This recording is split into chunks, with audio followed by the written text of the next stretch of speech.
Avec son petit salaire, Nadine compte toujours au plus juste. Jusqu'au jour où elle reçoit la facture de chauffage de son appartement de 50 mètres carrés, un montant astronomique pour son budget. Et mes relevés de cuve, de compteur nécessitent 223,44 €. Donc là, surpris, je me dis, c'est pas possible, il y a quelque chose qui ne va pas, puis je ne vais pas pouvoir payer, parce que ma note de chauffage va être pratiquement à 50 € près du même prix que mon loyer.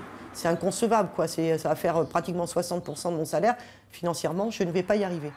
Domolim, le prestataire de ces 12 logements sociaux, dit ne pas gérer la partie chauffage des appartements et renvoie la balle dans le camp des élus locaux.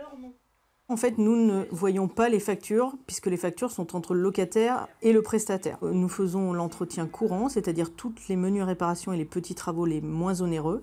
Et tout le gros entretien, on va dire environ supérieur à 1 000 €, doit être validé par la communauté de communes pour être effectué.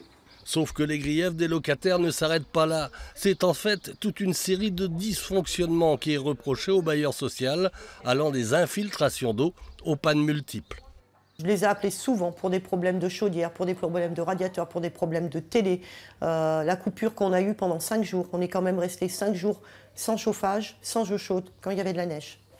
Donc personne ne nous a proposé un petit radiateur d'appoint, on s'est débrouillé, mais il n'y a pas de suivi. Pour le maire de Saint-Jouvent, il est désormais urgent que le prestataire prenne toutes ses responsabilités envers les locataires de sa commune.